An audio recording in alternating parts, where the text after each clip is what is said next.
going to look at one case study, says how is this trend actually reflected on the college admission. So I picked the Berkeley engineering. Berkeley engineering is harder to get in than just Berkeley. And most of the students who can get into Berkeley engineering are often got into one of the secondary Ivy school. So that's a good case study for us to look at it. What's the admission rate at Berkeley engineering? 12.2%, right? That's lower than Cornell, for example. Well, for the students that admit, what is their average GPA? 4.55. What's the theoretical maximum? 4.8. So you can see is that number one, in order to get a top school, you still need grade. The only difference is that before you have a very top grade and that's the end of the game, you just get in, it's just a numbers game. Today, if you don't have the good grade, you have no chance. You have a good grade, then you need to have supporting evidence or other elements to help you. Now, next one, we'll take a look at what other things on the academic scale that they evaluate. What are the things that's considered in the review?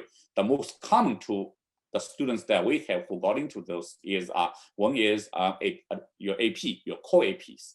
Okay? And number two, transferable college courses. That means they like students who are taking college courses while they're in high school and have a good grade.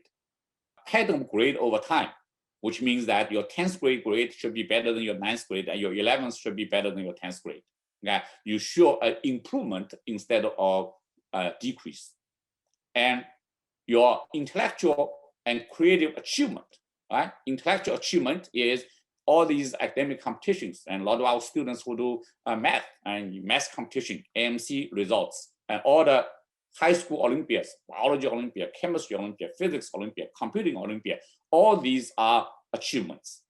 But the most important of that achievement is sustained. You work all these years and suddenly you just participate in 1 year, you win something. It's nice, but it's not strong enough. But if you do this over many, many years at a very, very long time, and that sustained involvement is a critical element for evaluation. And same thing with academic enrichment. So this academic stuff is that don't look at it as the one-time wonders, which means is that you need a little bit of a long-term plan. You need to planning your journey of academics with a little bit consideration of how do you build up a sustained momentum of learning each step, improve and improve, rather than haphazard. And this year, oh, I just want to do everything biology. And next year, I just want to do everything computer science. And then you just mix things, right? The next thing is the personal quality, right? What are the personal quality? And the first item is likely contribute to the intellectual of the campus. That means your school club activity, right?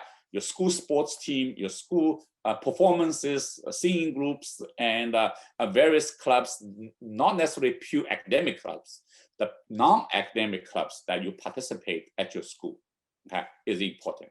Obviously, you have leaderships, community services, employment, and all those elements are considered as personal quality. Finally, is demonstrated interest in the major. You have two students who want to apply Berkeley computer science, right?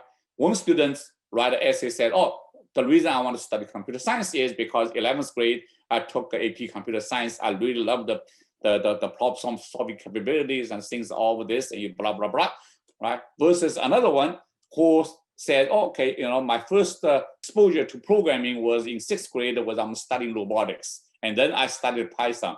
And then I used the coding to do research. And I wrote an app. I teach other kids to coding. And look at, I have 6 or 7 years or 3 or 4 years of commitment in computer science.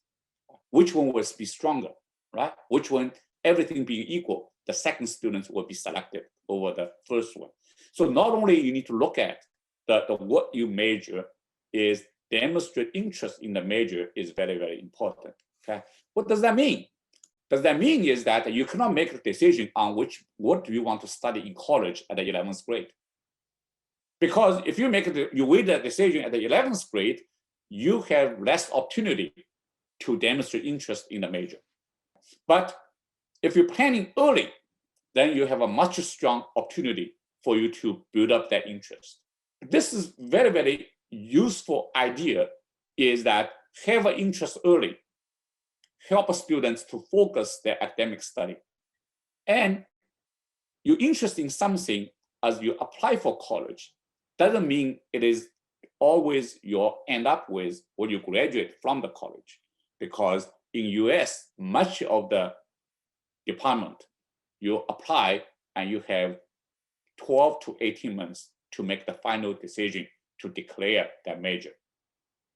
So find a major that's to the students' liking, fulfills their passion, and then build onto it, become a very, very important as a part of a student's college admission.